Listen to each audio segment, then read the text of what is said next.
All right. Welcome back, my regular viewers, listeners, and watchers. And of course, if you happen to be here for the very first time, welcome. Before I go any further, my name is Rahul George, India's premier eye hypnosis coach and your personal guide. So today is a different pod. Um, as one might say, every pod is different, but today's pod is a little different in that um, the day that was actually got me thinking. Um, what is life like after, let's say, you encounter something that is maybe disturbing or difficult, or something that shakes you up or shakes up your routine? Now, I ask this question also because, especially if you are a digital coach, by that I mean you're somebody who works with people, whether it's one to one, whether it's one to many, and you do a bulk of it, a large part of it, or maybe all of it online through maybe Zoom or whatever software that you use, and you don't necessarily work with or see clients in person. And also, if you are a healer, by that I mean you're somebody who has learned, um, or maybe you've experienced the power of a healing. We call it modality, but basically a type of, let's say, a method of healing, right? So it could be something that's esoteric. It could be something that is more sort of Western and, let's say, logic driven. So maybe you come from a, like a business coaching background, and you've learned to, the power of asking questions, the power of maintaining silence as tools to be able to facilitate and to create healing that happens in the life and the mind of your client. On the other hand, maybe you've experienced one or several of these healing methods. Some of them could be new, some of them could be as old as centuries. So, for instance, yoga is something that's been around forever. You look at any of the meridian therapies, they've also been around literally for hundreds, if not thousands of years. And then there are some of the slightly newer ways of healing, whether that is, hypnosis, especially when we talk about modern hypnosis, or neuro-linguistic programming, or let's say maybe nowadays you've heard of inner child healing.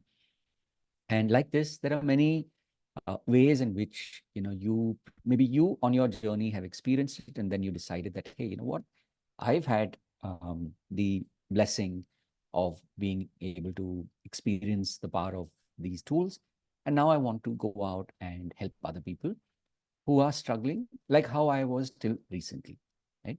Obviously, in this category, there are tools like Reiki, there is, let's say, acupuncture, acupressure. So these are all different ways in which you can help other people.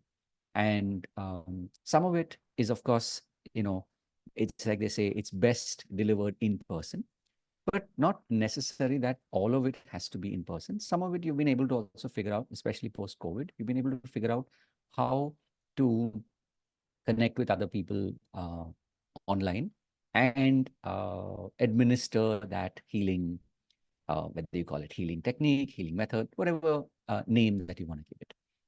So this is all the backdrop, right? Why am I saying all of this? Because you've been on a journey, and today you're at a point where you are able to deliver a certain quality of service. You're able to deliver a certain um, depth of transformation through what you're doing with your clients. And therefore, you're looking to do this in a systematic, systemized way, right? Whether that is in terms of the way you run your business, that includes, having your bookkeeper, your CA, having various systems in place, whether it's your billing, whether it is your calendar system, right? So there are all these various, there are at least about five or six of these, broadly, five or six of these systems that maybe you've also been able to put all of these things in place, right? So to an extent, you've been able to automate your business or do it in such a way that it doesn't matter where you are, which part of the world, you're able to continue to run your practice. Now, this is where life is interesting in that sometimes you may feel like you've kind of figured it out and you have your routine established, and then life happens. And by that I mean maybe you need to travel somewhere, or maybe you have family that's visiting, or maybe you need to take care of people in your family. And this, interestingly, can and to an extent it will change your schedule. Now the question, of course, is as a trained professional, how do you manage this, and to what extent are you able to manage this routine? So that is, of course, when there are these one-off things that happen. I know recently, about 2 weeks ago, I was traveling for about a whole week. And so while I was able to juggle my podcast schedule, my exercise kind of went for a toss. And I allowed myself that leeway where I said, okay, I'm going to continue to keep keep my daily pod, this pod, which is the eye hypnosis coach speaks, keep this solo pod running. Also do the also do the podcast interviews. So I managed to do that. And of course, because there were a bunch of things that were being juggled at the same time, I decided to momentarily let the, if you think of the analogy of juggling, I let this ball on the side, saying that okay, once I'm back, I will pick up on the exercise. Now, for those of you who've been keeping score or who've been tracking, um, today I'm close to about 95 or 96 days of the 100 push-ups, 100 days challenge. And as the name suggests, close to about 100 days ago, I had set myself this sort of like, as that expression goes, you build in public. So I said, okay, this time I'm going to focus on my health, because around Diwali, I had kind of allowed myself a little bit of a leeway. And so I wasn't, not only was I not exercising, but I was also enjoying in the indulgence of sweets, because I know I am a foodie and I love sweets as well. However, I also know that if I'm not able to balance it, then it's only me and my body and my clothes that will bear the brunt of it. And so I said, okay, I am going to not only get back into shape or get into shape again, but this time I'm going to do it publicly. I'm going to, do this 100 days, 100 push-ups. And of course, I think of the first maybe 20, 25 days, I pretty much every day would post um, either something on Instagram, or I would, post updates from time to time. Because after a point, I realized that, for me, it's not like I couldn't really figure out the B-roll part. So I realized that every post was starting to look the same. And so maybe that was just my perspective. So I decided not to continue to make the posts, but I continue to track the, the exercise. And so that's what I did. And now we're, of course, closer to about 100 days.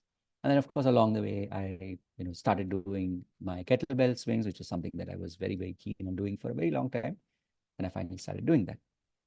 And then, of course, now, over the last 2 weeks, there's been this travel. And so I realized that somehow, momentarily, I had to pause. I decided, not that I had to, I decided to pause on the exercise, but I continued to do to maintain the habits of whether it is doing the daily pod or doing the, twice a week podcast interview on the eye hypnosis coaching journeys. Now, things have been um, a little beyond control, maybe the last couple of days. And so I allowed myself that leeway. And in spite of that, of course, I did my daily pods, and um, I did the one podcast this week. It was an amazing podcast. If you haven't already checked it out, definitely go check out the podcast. It's not yet been edited, but you can see it under the Facebook, the YouTube live um playlist. The most recent one, which was earlier this week. It was an amazing podcast. Windy, as Vandana Kohli and I chatted for close to about 2 hours. Again, because there was a lot of juggling to be done, instead of recording at 12, which is usually when I record these pods, I recorded the pod in the evening. We started around, initially it was supposed to be 7. We started around 8:30, but then we went on till almost 10:30 in the night. So, like I said, it's all about, the question is, how can you and how much are you able to juggle and maintain a balance. Now, having said all of that, sometimes things can happen that are completely unexpected. And while for the moment I may not go into the details of it, but just rest assured that sometimes in life things can come to us in the most unexpected of ways. And of course, the question, and that's really what triggered today's podcast, the podcast or the pod title, which is, after the storm comes the lull. And the question is, what do you do next? Now, of course, I've kind of taken my time with outlining, how things have been over the last couple of days. But the lesson, the learning for me has been that in spite of all of that, you still show up, you still find ways to feel that sense of balance. Because when you're able to feel that sense of balance, it tends to be um, something which is very what's the word for it? It's like it it's like when you feel balance in one area and you keep amplifying that, before you know it, that will start to multiply into other areas in your life. Just like if you start to feel anxious in one area in your life and you keep multiplying, you keep focusing on that one area in your life where you're feeling anxiety, you're feeling anxious, before you know it, your whole day, your whole face, your whole body will feel that same expression, that same feeling, that same sensation. So, in closing, I'll definitely say this, that as they say, picture to abhi baki hai mere dost. So, the important thing here is to keep checking in with yourself, and as much as possible, check in with somebody who you have, built that rapport where you're able to connect, where you're able to stay accountable, you to them and them to you. And sooner or later, as in the words of the wise, this too shall pass. So all of this is, as I said, every pod, especially on the I Hypnosis Coach Speaks, which is just a solo pod, which means it's me literally looking into the camera and talking to you. It's me telling you that, whatever you may be going through right now, and regardless of when you happen to be watching this, whether you're watching this now, whether you're watching this later, maybe you're watching this a year or two from the time it was recorded, it doesn't matter. What's important is that you matter, and these pods have been created for you, to remind you that truly, truly, truly, you are not alone. And that, if I am here telling you this, it just means that, like me, there are other people who are thinking of you, who are wishing you the very best. And, you could say, who are blessing you to continue to be on this path, because this path that you have chosen to be a healer, to be a coach, to help other people, because there was a time when you were helped, and that's how you chose to focus on this gift that you received, and offer it to more people so that they can make their lives better.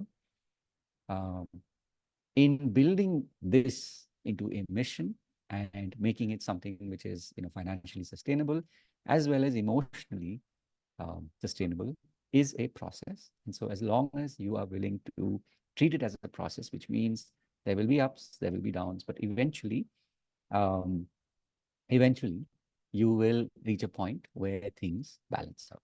So wishing you all the very best. And as always, if there's any way in which I can reach out and help you, as the words suggest, reach out and let me know how I can help you, and I'll be more than happy to do so. So wishing you all the very best. And of course, as always, remember to live with purpose. Have a wonderful day ahead. God bless, and I will see you in the next one. Take care. Bye-bye.